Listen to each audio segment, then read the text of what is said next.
buenas noches. Se van a cumplir ya 10 años del caso de los 43 desaparecidos de Ayotzinapa y otra vez es noticia.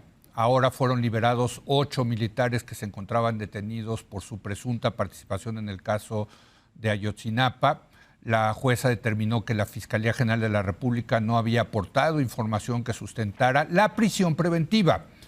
Por eso ahora los militares, estos 8 militares soldados, van a seguir en proceso judicial, pero en la libertad. Para hablar de este caso complicadísimo, vaya que le hemos dedicado tiempo, pero pues es un caso que no solamente es una tragedia para los padres, que tiene la parte jurídica, sino que desde el día 1 este caso se politizó. Vamos a platicarlo con Pablo Magluf. Pablo, ¿cómo estás? Buenas noches, Leo. Buenas noches, colegas. Carlos Pérez Ricart. ¿Cómo estás, Leo? Buenas noches. ¿Qué tal, Pablo? Y en esta ocasión nos acompaña Alejandra Cuyen. ¿Cómo estás, Ale? Buenas noches. Verte, gracias Leo, por venir. Verlos. Déjame empezar contigo, Pablo. Pues desde el día 1 este ha sido un, iba a decir dolor de cabeza, pero pues para los padres es una tragedia, desde luego. Y siempre hay que empezar diciendo que mandándole un abrazo y nuestra solidaridad a los padres de los 43 muchachos. Pero desde el punto de vista político, pues para el régimen obradorista ha sido más bien muy lucrativo. Yo empezaría... ¿Tú crees? Ahora ya no, es que ese es el punto, ¿no? Yo creo que ahora otra vez se confirma que le dan un nuevo uso, le encuentran un nuevo uso a esta navaja multiusos que ha sido el caso Ayotzinapa. En esta ocasión para golpear al Poder Judicial en tiempos electorales, específicamente a Norma Piña y a la Corte. Sí. Por los jueces que liberaron, que no los liberaron, no hay sentencia. No. Es la manipulación propagandística, es el problema. Ahí te va lo que yo creo que sucedió. Venga. La Fiscalía no armó un buen caso contra estos 8 militares, un poco a propósito, porque sabemos que la Fiscalía ha estado protegiendo a los militares. Esto lo sabemos a partir del magnífico reportaje de Quinto Elemento Lab de John Gibler, que hemos comentado, aquí lo comentamos Denise Dresser y yo hace unos meses, que se llama Cómo el gobierno dinamitó la investigación de Ayotzinapa desde adentro. Sí. Entonces, este gobierno, gobierno, claro. Sí. Entonces yo creo que sabían que la investigación era deficiente, la Fiscalía lo sabía, que la Sedena iba a impugnar, inevitablemente quien impugna es la Sedena, ¿eh? Sí, claro. Los abogados de los militares son de la Sedena, sí. Y pues naturalmente a los jueces no les iba a quedar otra que liberar a los militares, ¿no? O más bien sacarlos de prisión preventiva, que es lo que sucedió. Entonces, cuando viene la liberación, el régimen aprovecha a través de la Secretaría de Gobernación, alcalde, para culpar a Norma Piña con esta carta verdaderamente deplorable y vergonzosa, que pues queda muy claro que el objetivo es golpear al poder. Yo creo que al Poder Judicial. Yo creo que con 3 objetivos. Primero es hacer parecer que Norma Piña es la mamá de los pollitos, o sea, de los jueces, ¿no? O sea, que ella, digamos, esos jueces son los culpables de liberar a los militares. 2, esconder quién realmente protege a los militares, que ha sido el fiscal. O sea, porque al reclamarle a Piña, pues haces parecer que es el Poder Judicial el que está defendiendo a los militares, ¿no? Sí. Cuando fuiste tú quien realmente no apeló. Y finalmente, el último objetivo es el que ya adelanté, es usar el caso electoralmente. Pues matas 2 pájaros de un tiro. Por un lado, te lavas las manos del caso, ¿no? Lo cierras con los chivos expiatorios. Murillo Karam, estos militares, lo que tú quieras. Y por otro, confirmas el llamado electoral al plan C golpeando al Poder Judicial. Me parece bastante claro. Como cuando eran oposición estaban en el asunto de que fue el Estado y de rentabilizarlo política y electoralmente, ¿no? Y la verdad, creo que con mucho éxito para ellos, ¿no? Bueno. Ahora, yo insisto, está esa parte política, pero pues, hijo mano, ¿no? Yo me pongo en los zapatos de los papás y digo, desde hace 10 años y qué historia más espantosa. Carlos Pérez Ricard. No lo veo así, pero comienzo por decir y por aclarar algo que quizás la gente no tenga tan claro. Sí. Estos 8 militares detenidos, no fueron exonerados en su conjunto. No. Un juez revoca la prisión preventiva que se les había impuesto y seguirán su proceso en libertad bajo ciertas medidas cautelares. No sé qué opinas tú, Carlos, pero yo creo que no está mal. O sea, yo no creo en la prisión preventiva. Empiezo por ahí, la paradoja de que siempre en esta mesa y en otros lados nos quejamos de la prisión preventiva y ahora se da la prisión preventiva. Entonces, no es la única manera de hacer justicia, ¿no? Ahora bien, ya sobre el caso puntual de Ayotzinapa, es un caso especialmente complicado porque pareciera que no hay una métrica de éxito suficiente, sino encontrar a los muchachos, y eso en esta situación parece muy compleja, si no es que imposible, ¿no? Pero sí creo que ha habido avances relevantes en la investigación en los últimos 5 años. Me gustaría nombrar 4 de ellos y luego iría hacia las sombras y quizás ahí podamos encontrar un punto en común. Lo primero es que en los últimos 5 años sí se han ido esclareciendo elementos cruciales de la investigación que no estaban claros del todo antes del 2018, menciono 3. Se probó que los jóvenes no iban a este evento, a reventar el evento de la esposa del exalcalde de Iguala. Se acreditó que los estudiantes en su totalidad no pudieron ser cremados en el mismo sitio. Hubo al menos 3 grupos distintos donde los jóvenes estuvieron. Se probó que la estructura criminal en la zona no estaba compuesta solamente por Guerreros Unidos, sino también por una pléyade de autoridades de 7 policías municipales, de la ministerial, de la federal y del ejército, y que se encubrieron a este tipo de organizaciones. Eso es lo primero. Lo segundo es que la verdad histórica realmente evadía, fíjense ustedes, la responsabilidad de los militares por completo. La verdad histórica es la de Murillo Karam, para recordarle a la gente que es del gobierno pasado de Peña, ¿no? Y la Comisión de la Verdad de este caso probó la existencia, esto quizás la gente no lo sabe del todo, la existencia de un soldado informante entre los 43, me refiero a Julio César Patolzi, ¿no? Que también desapareció. Si el ejército hubiera seguido sus protocolos mínimos para encontrarlo, hubieran dado con el resto de los estudiantes, pero eso no se activó y es este gobierno quien da esta pista o quien esclarece esto. Tercero, muy importante, gracias al trabajo de la Comisión y de la Fiscalía Especial, se avanzó en la judicialización de casos muy importantes de autoridades muy relevantes. El exprocurador Murillo Karam sigue preso. El exdirector antisecuestros de la PGR, un Ministerio Público Federal, que dijo que habían pasado 2 cosas al mismo tiempo en 2 lugares distintos. El exsecretario de Seguridad Pública de Guerrero. Y muy importante, siguen bajo proceso judicial 2 excomandantes del batallón 27 y 41 de Infantería de Guerrero. Es falso que no se haya intentado hacer justicia y es falso que no haya habido hasta cierto grado algo de justicia. Hoy hay 132 personas detenidas y 51 órdenes de aprehensión pendientes. Entonces, recordar que esto está pasando al mismo tiempo que hay estas 8 personas exoneradas.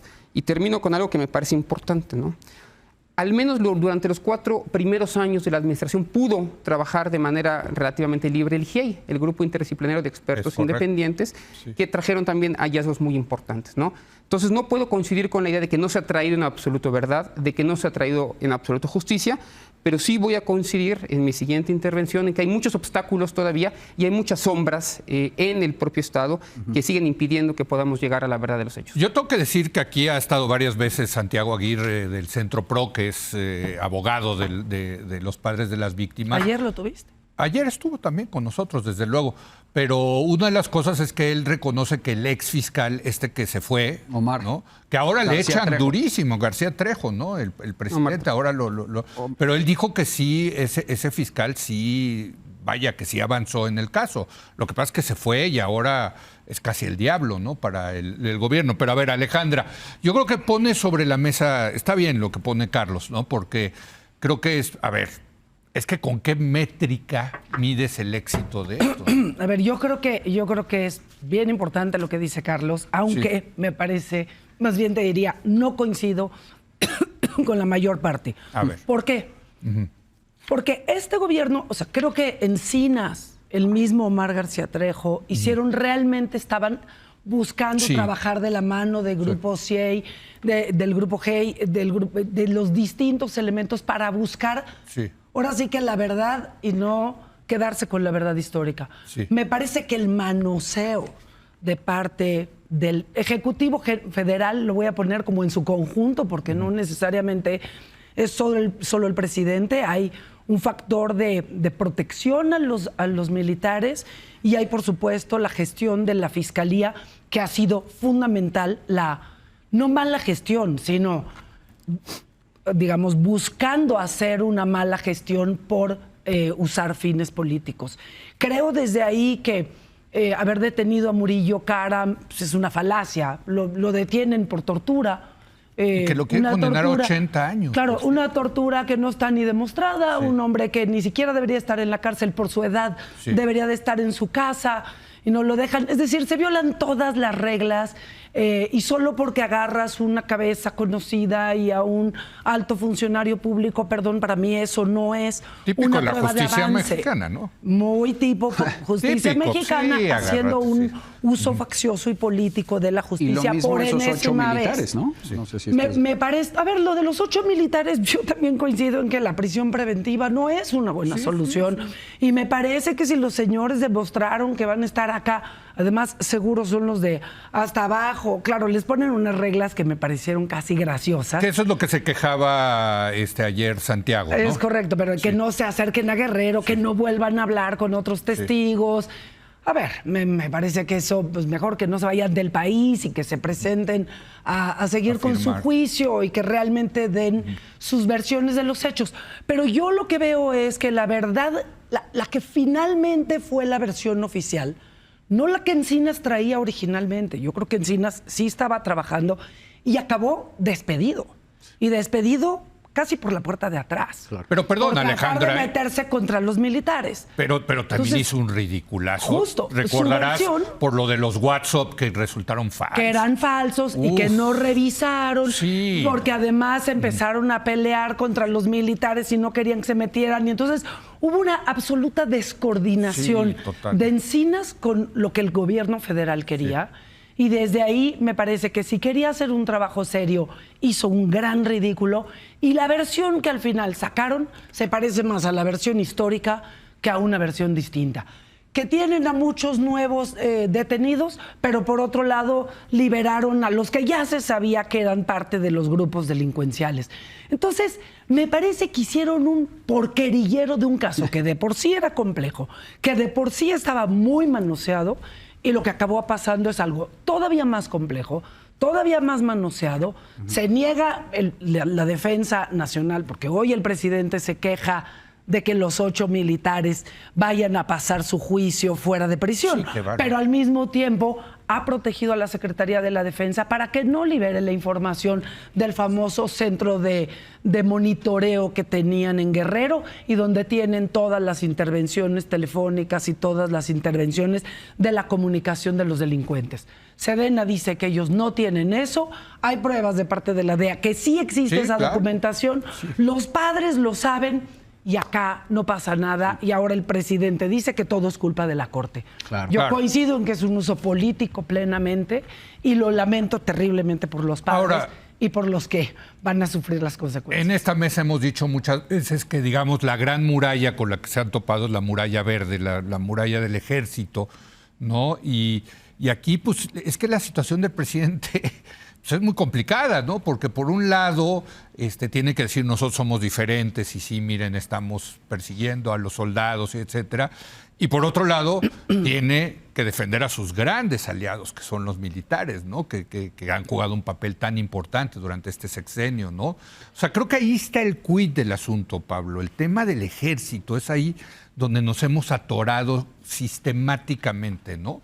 Por supuesto, porque parte de la consigna y del primer uso lucrativo que hizo el obradorismo para ascender al poder residía en culpar al ejército. Sí. O sea, ¿no?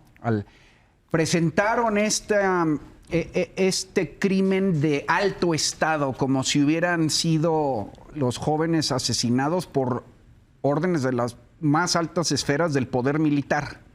Uh-huh. Eso ciertamente fue muy bien aprovechado electoralmente por López Obrador para desestabilizar al gobierno de Peña Nieto, pero resulta que cuando llega al poder pues ahora él es el Estado. Y que esos que antes eran criminales son sus socios. O sea, están indisolublemente atados. Él está comprometido. Entonces, en efecto, pues no hay salida. Ahí es donde yo no estoy de acuerdo con Carlos, pues decía la verdad histórica evadía la implicación del ejército. Sí, ahora hay cierta implicación, pero marginal. La clave es por qué no han tocado a los altos rangos. ¿Dónde está la información? Ahí no, es donde porque no sale la información. Yo pienso que esos 8 militares son chivos expiatorios. Otra vez, justicia a la mexicana.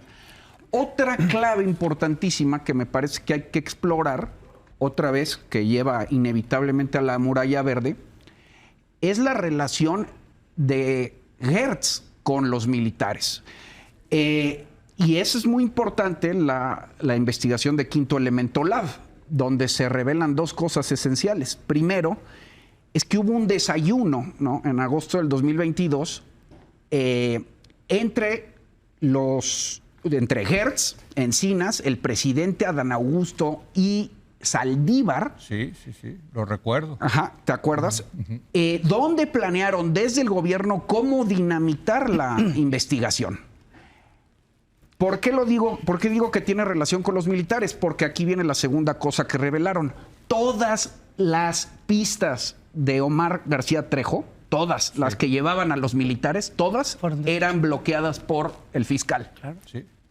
Que es lo que hizo que al final García Trejo se fuera. Exactamente. ¿No? Y es muy importante decir, no solo se fue.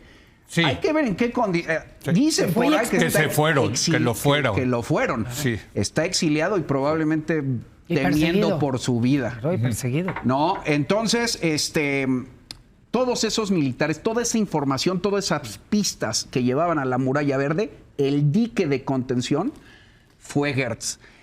Aquí surgen dos preguntas. ¿Que trabaja por encargo? Pues claro. Claro. Aquí surgen dos preguntas muy importantes. Primero es si en ese desayuno o en otros no planearon, no todo, pero al menos parte de lo que está sucediendo hoy.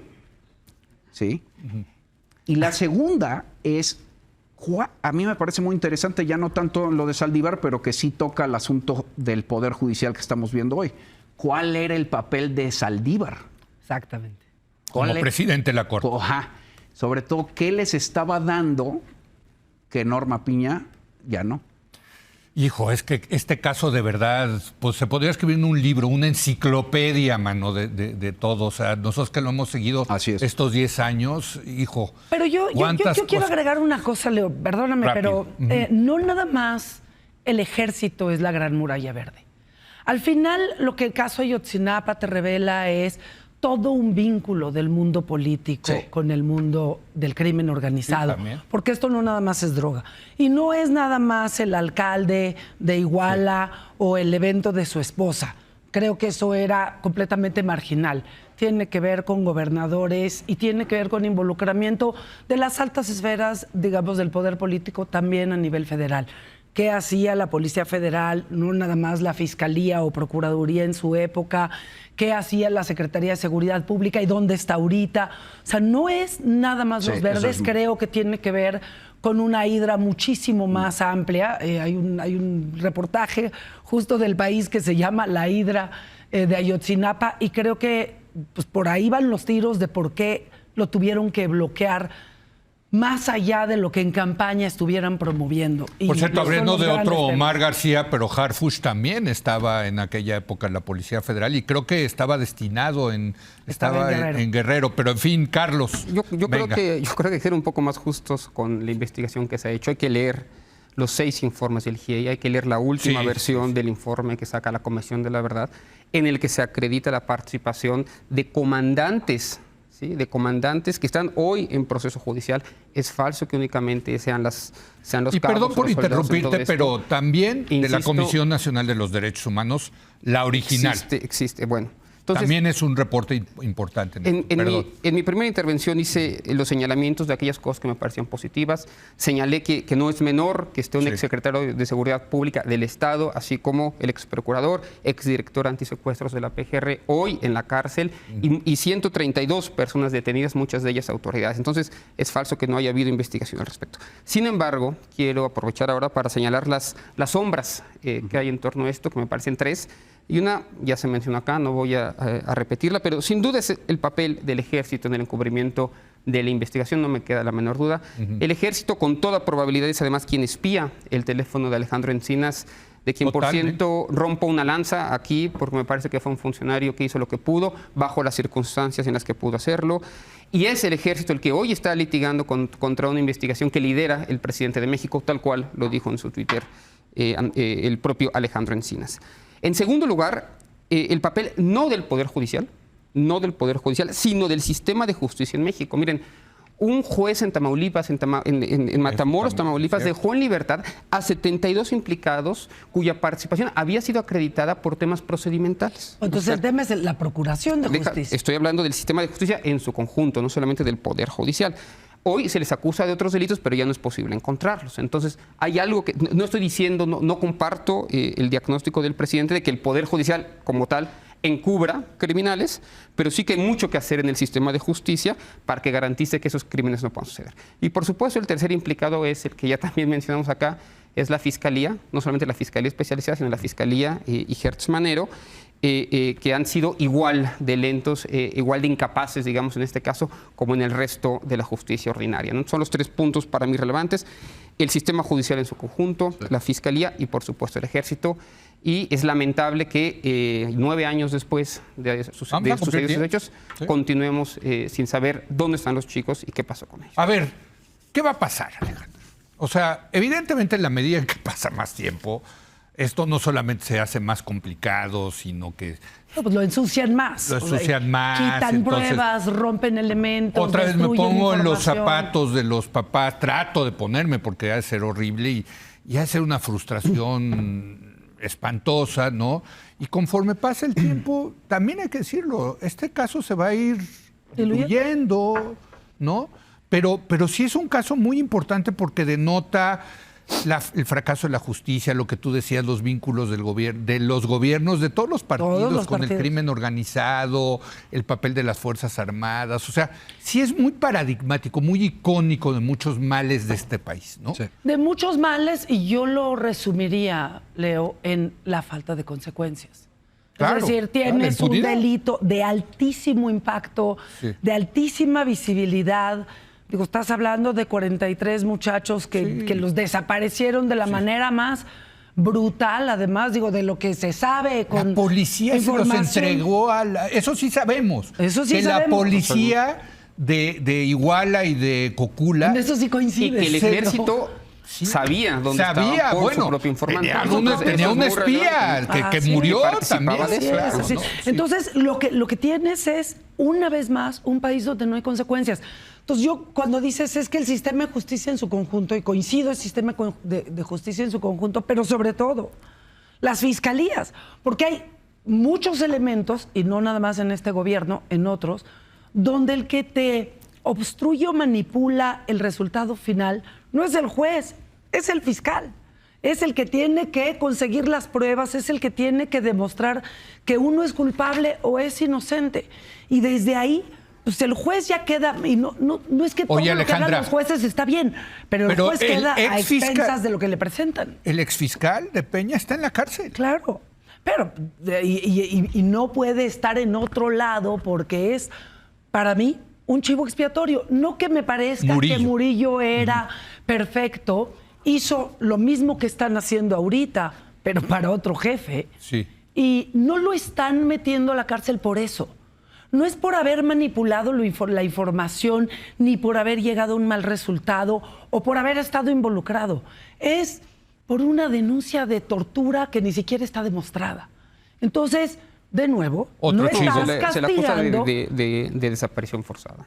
Bueno, no estás, sí, pero por Bueno, la no nos parte toca a nosotros decir si es justo. de la En manipulación. todo caso, al juez, Hoy, si los elementos que tiene a su mano son suficientes para acreditar el delito. Pero lo que hoy vemos es, sale el presidente, sale el fiscal, el boletín de la fiscalía es igual de atroz que la carta de Luisa María Alcalde, y salen a decir, son responsables, son culpables o son inocentes. Atroz. A ver, ellos no son jueces. Ellos son poder ejecutivo y les tocaba otra labor en el proceso. Y ves en este juego político electoral, pues cómo quieren destruir el proceso judicial en su conjunto a través de desinformar. Entonces yo creo que ¿qué va a pasar? Por supuesto no van a encontrar a los 43.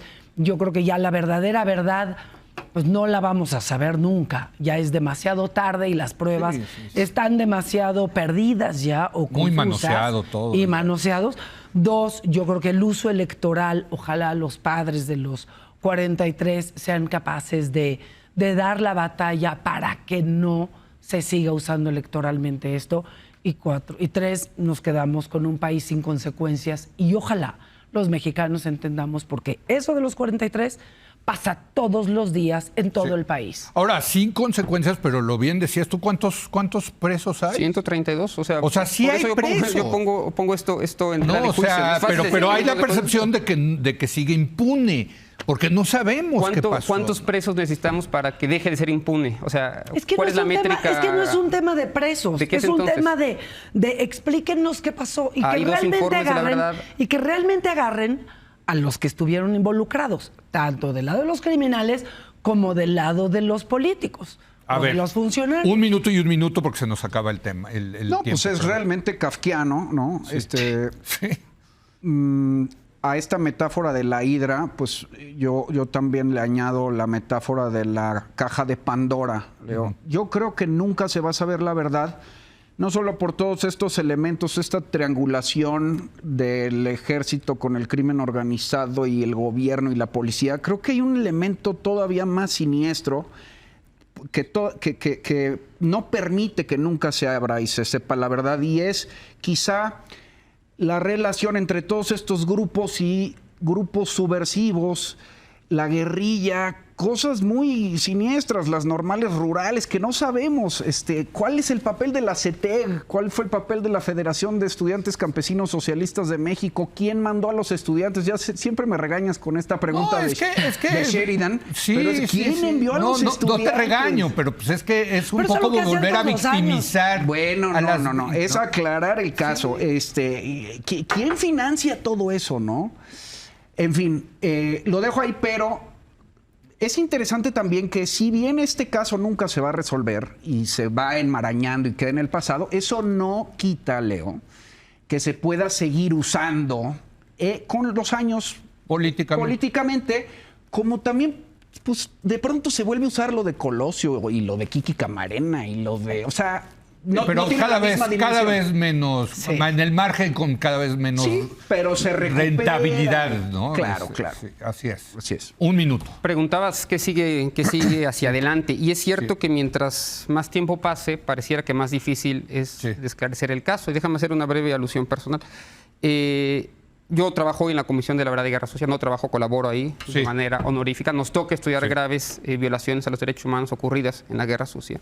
Y ahí el aprendizaje, no solo de esta comisión, sino en América Latina, es que siempre va a haber evidencia, siempre van a existir perpetradores que se van a atrever a hablar en el futuro, siempre nos vamos a encontrar con nuevos elementos que nos van a llevar, si no a la verdad, por lo menos cada vez más cerca. Algo parecido pasa en el 68, en donde con los años, con las décadas, se pudo ir reconstruyendo el caso, ¿no? Entonces, creo que la verdad se abre paso, siempre se abre paso, no termina.